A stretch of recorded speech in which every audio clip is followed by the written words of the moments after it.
The first problem out of the questions that people had that I'm going to address is question number 29 from section 8.2. Question 29 gave you the function f of x equals x times e to the negative x, and it asks you to do several things.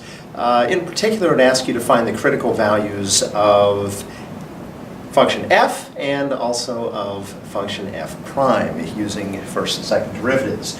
So I want to go ahead and go through that process here. Basic idea as you go through this is you need to start out by finding the derivative. Remember, critical values are going to happen where the derivative is either 0 or undefined, and those are the places where your graph might change direction. Notice this is a product, so the product rule is going to come into play here. Derivative of the first times the second, that's going to be 1 times e to the negative x, which of course is e to the negative x, plus the first times the derivative of the second. Derivative of e to the negative x is going to be negative e to the negative x, since I'm going to be adding a negative, that's really subtracting, and so that's going to look like this. Now, I need to figure out where this thing is equal to 0. So set this equal to 0. I'm going to factor this because I noticed that there's a factor of e to the negative x that can be factored out. And so as a result, I'm going to get something that looks like this. Pretty easy here to tell if x is equal to 1. That's going to be one of my critical values. For the second part, it's a product equal to 0. I need to figure out what's going to make e to the negative x equal 0. Now, there are a couple ways you can look at this. This is really not calculus at this point. This is really algebra. So the question is, I want to figure out what's going to make e to the negative x equal 0. First of all, it's written in this form. You could write this in log form. This is going to be the log base e of 0 equals negative x. We, of course, know that the log base e is the same thing as the natural log. And if you go on your calculator and you take the natural log of 0, you're going to find out that you get an error message, okay? In other words, there's not going to be a value that solves this equation. Meanwhile, if you want to look at this from another standpoint, you could look at the graph. The graph of y equals e to the negative x would be the same thing as y equals 1 over e to the x. You can plot some different points there and you can see pretty quickly. Basically, if this is taken to the 0 power, that's going to be 1 over 1, and it's basically going to be kind of a reverse exponential function, really a reciprocal exponential function that looks something kind of like this. The point being, this is going to have an asymptote. It's never going to reach 0. So the point is, there is no value that makes this 0. As a result, the only value you're going to have here that makes your derivative equal to 0 is just an x equals 1, and we don't have anything else to deal with here, okay? And it's also not going to be undefined. If you look at the graph, it's not undefined for any x values. It's a continuous function. So those options go out here. We really just end up with the one value. Now, I can do my number line, which I will do kind of off to the side here. Actually, let me do my number line directly below this. So my number line for this function is going to end up being f prime and x. And again, the only value I really care about here on this graph is that x equals 1. Again, we saw before, it's probably easiest to substitute this back into the factored version. Remember, I only care what the signs are. So for example, if x is greater than 1, I'm subtracting something larger than 1 from 1. That's going to be negative.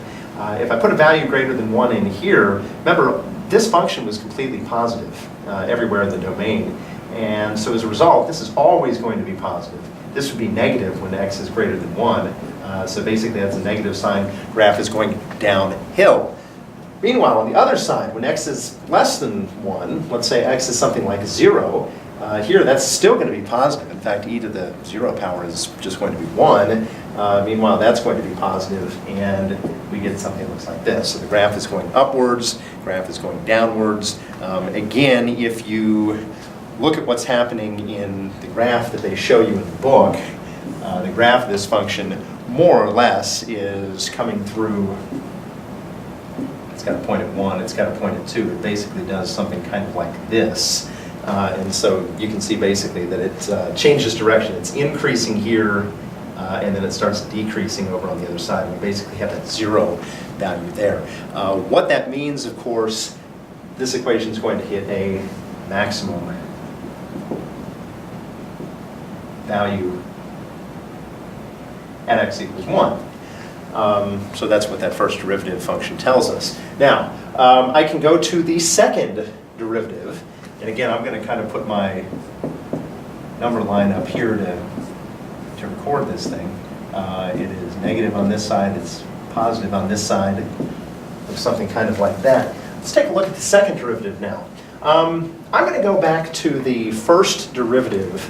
I think it's going to be slightly easier than trying to take the derivative of this factored version. And I need to find the second derivative. Okay, for the second derivative, f double prime of x, I take the derivative of the first term, that's going to be negative e to the negative x, taking the derivative of the inside function there. And then I get another product rule. So it's going to be the derivative of the first times the second. I have a minus sign here, and we basically will get 1 times e to the negative x here, which is just minus e to the negative x, plus the derivative of the second times the first. That's going to be negative e to the negative x times x. Because of that minus sign there, that's actually going to become a plus x e to the negative x. Again, I've got some like terms I can combine here. I want to figure out where the second derivative is going to, again, equal 0 or be undefined. So that's going to be negative 2 e to the negative x plus x e to the negative x. If I factor this down, I can divide out an e to the negative x, and I'm going to get negative 2 plus x inside parentheses there. What does that tell me? It tells me that I'm going to have a critical value for f prime, for the derivative function, when x is equal to positive 2. And same thing as before, this is never going to equal 0, so we do not get a value there. So for my number line, I'm going to have f double prime of x, and I'm going to have x, and now we're looking at a point at 2, and basically we're going to see here that when x is greater than 2, this is positive, and of course this is always positive, so that's going to be positive, it's going to be concave up. When x is less than 2, we're going to get something like negative 2 plus 1, which is going to be negative, and that's going to be concave down. Now, if you take a look at your graph, hopefully we can see most of these things. First of all, notice the graph was supposed to increase up until 1, and we can see that happening. Derivative is positive. The graph is going to decrease after 1. We're seeing that in the thing you have graphed in the book. Second of all, the second derivative, it's concave down until 2, so that takes us to this point right here. Notice that it becomes concave up at that point. Now, the book doesn't show you what's happening in the graph there. They want you to use your number line to get an idea of what's going to happen. And certainly you can look at this on a graphing calculator as well. But the function basically is going to be doing something like that, and it's going to be concave up, and I believe it's going to be approaching an asymptote along there. Let's see, to try to address some of the other things that this asks, we use the derivatives to find x coordinates of the critical points of f and of f prime. So we have 1 and we have 2 for those two sets of critical values. And then, of course, this is the point of inflection for part 2. The point of inflection here is basically that the concavity changes from negative to positive. And you can see that because there's a sign change in f double prime. And so that's what you'd be looking at for part 2. Part 3 asks, does the graph cross the x-axis at any point other than 0, 0? Of course, we can see in the graph here that it's crossing at 0, 0.